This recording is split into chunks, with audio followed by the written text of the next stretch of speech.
Hari ini tuh keadaan Masya Allah bertubi-tubi. Saya kemarin melakukan perjalanan safar ke perbatasan Rohingya. Bagaimana kemudian kita betul-betul kesulitan masuk ke dalam, dan qadarullah kita tidak bisa masuk.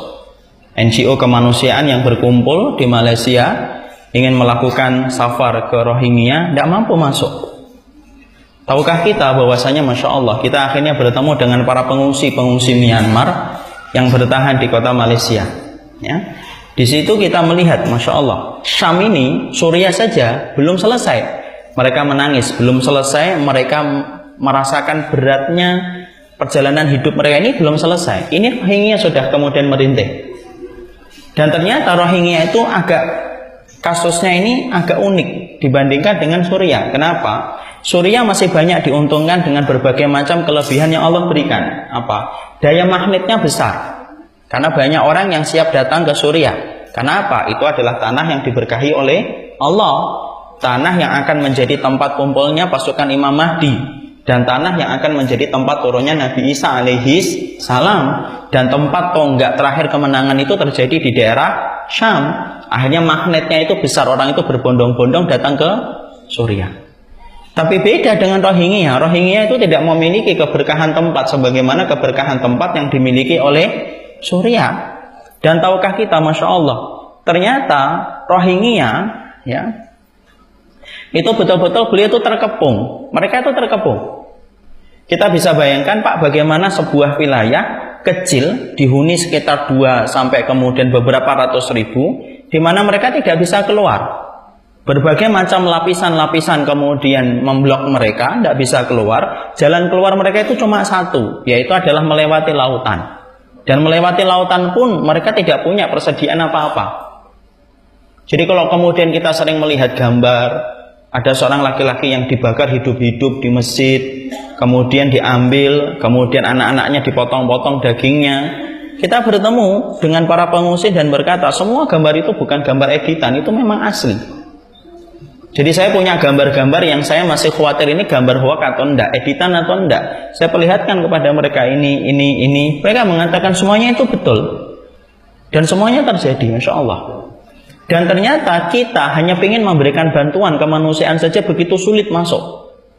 Karena tidak mudah, junta militer yang menguasai Myanmar itu betul-betul kejam dan sangat ketat dia. Sangat ketat, setiap wisatawan yang masuk ke dalam itu diperiksa ketat. Dan bisa kemudian langsung pergi ke Rohingya itu tidak bisa. Apa yang terjadi ikhwan? Jeritan-jeritan yang ada di Rohingya tidak pernah terdengar oleh telinga kita dan tidak pernah terlihat oleh mata kita sampai sekarang. Padahal tiap harinya mereka itu terbunuh setiap waktunya dan darahnya itu membasahi bumi Rohingya tanpa ada yang tahu di antara kita. Orang kafir mati di daerah Eropa, suaranya nyaring, terdengar sampai memengkakkan telinga kita. Ada orang yang mati kena kopi sianida, Masya Allah 2 bulan tidak selesai-selesai beritanya. Tapi orang Rohingya yang meninggal dunia tiap hari dibakar, dibunuh, itu Masya Allah kita tidak pernah dengar.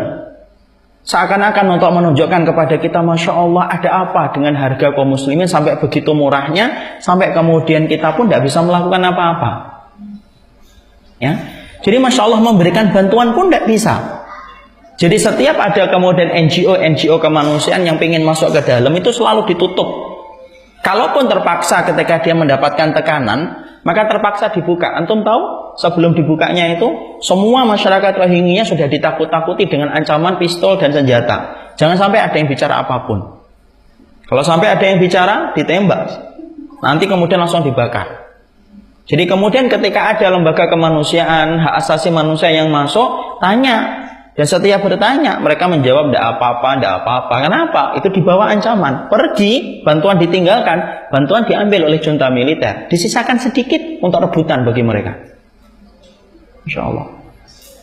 Makanya Masya Allah, itulah keadaan. Belum lagi dengan keadaan di Suriah.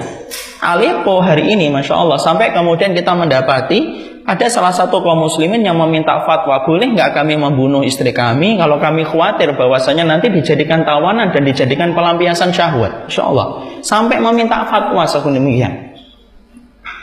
Ini menunjukkan kepada kita, Masya Allah, inilah Islam.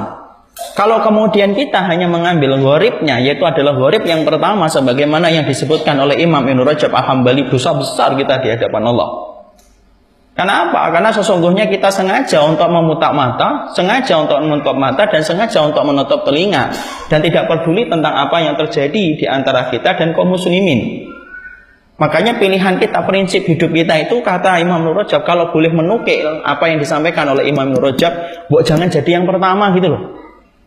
Jadilah yang kedua kalau kemudian kita memang mampu untuk memberikan yang kedua. Dan inilah yang menjadikan kita prinsip hidup kita ketika hidup pada zaman fitnah. Jangan hanya menjadi ghuraba, yaitu ghuraba yang solih untuk dirimu sendiri di hadapan Allah, tapi jadilah ghuraba yang bersifat muslih bagi keadaan sekitar.